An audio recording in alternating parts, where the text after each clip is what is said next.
ఏపీలో అభివృద్ధి పరుగులు పెడుతోందన్నది కూటమి సర్కారు మాట. ఈ అభివృద్ధిలో చాలా మటుకు జగన్ హయాంలో బీజాలు పడినవే అన్నది వైసీపీ వాదన. భోగాపురం ఎయిర్పోర్టు జగన్ హయాంలోనే అడుగులు పడిందని వైసీపీ చెబుతోంది. అంతేకాదు రాయలసీమ ఎత్తిపోతల పథకాన్ని జగన్ తలపెడితే రేవంత్ కోసం దాన్ని ఆపేశారని సీమకు బాబు అన్యాయం చేస్తుంటే పవన్ పట్టించుకోరా అని, రాష్ట్రం అప్పుల పాలవుతుంటే అసలు ఏం చేస్తున్నారని ప్రశ్నల వర్షం కురిపిస్తోంది. వైసీపీ నాయకులను అరెస్టులు చేస్తూ పోలీసులు అధికార పార్టీకి తొత్తులుగా వ్యవహరిస్తున్నారని ఆరోపిస్తోంది.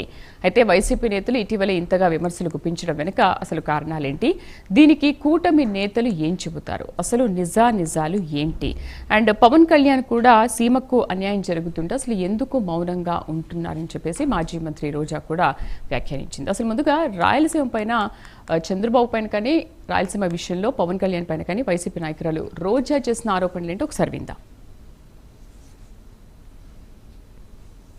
మాకైతే ఇంకా బాధాకరం రాయలసీమ లిఫ్ట్ ఇరిగేషన్ ని మొన్న చూసాం మనం రేవంత్ రెడ్డి గారు మాకైతే ఇంకా బాధాకరం రాయలసీమ లిఫ్ట్ ఇరిగేషన్ ని మొన్న చూసాం మనం రేవంత్ రెడ్డి గారు అసెంబ్లీలో మాట్లాడేది చూస్తే చంద్రబాబు కంటే ఎవరైనా రాయలసీమ ద్రోహి ఉన్నారా?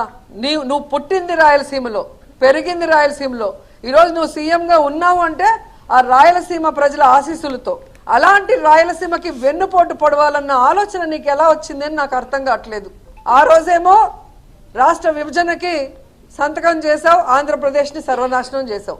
ఈరోజు రాయలసీమ లిఫ్ట్ ఇరిగేషన్ పని చేయకుండా ఆపేసి రాయలసీమకు అన్యాయం చేస్తున్నావు. రాయలసీమ ఏం తప్పు చేసింది, మీకు ఏం అన్యాయం చేసింది? ఈరోజు రాయలసీమ కరువు శాశ్వతంగా పరిష్కరించాలన్న ఒక గొప్ప ఉద్దేశంతో జగన్మోహన్ రెడ్డి గారు ఈ రాయలసీమ లిఫ్ట్ ఇరిగేషన్ తీసుకొచ్చారు. 960 కోట్లు దీనికి వెచ్చించడం జరిగింది. మన శ్రీశైలంలో వాటర్ని మన రాయలసీమకే కాదు ముఖ్యంగా నెల్లూరు జిల్లాకు కూడా సాగునీరు తాగునీరు ఇస్తారు ఆ ప్రాజెక్టు పూర్తయితే. అలాంటి ప్రాజెక్ట్ని పూర్తి చేయాల్సింది పోయి హైదరాబాద్లో మీ ఆస్తుల్ని కాపాడుకోవడం కోసం ఈరోజు రాయలసీమ భవిష్యత్తును మీరు ఎలా తాకట్టు పెడతారు? మీరు రాయలసీమకి వెన్నుపోటు పొడిచిన విషయము ఈరోజు మీ పార్ట్నర్ ఓటు నోటు కేసులో నీతో పాటు దొంగ మీ పార్ట్నరే స్వయంగా అసెంబ్లీలో ప్రకటించారు.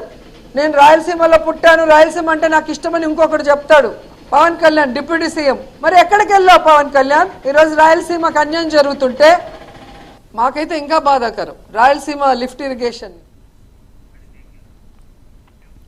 సో అది పుట్టింది పెరిగింది రాయలసీమలోనే, కానీ రాయలసీమకు ఎందుకు అన్యాయం చేస్తున్నారు, అసలు రాయలసీమ ఏం అన్యాయం చేసింది మీకు, దాన్ని ఎందుకు ఈ విధంగా పట్టించుకోవట్లేదు, పూర్తిగా ఎందుకు నాశనం చేస్తున్నారు అనేది మాజీ మంత్రి రోజా ఆరోపణ ప్రభుత్వాన్ని కూడా నిలదీస్తోంది.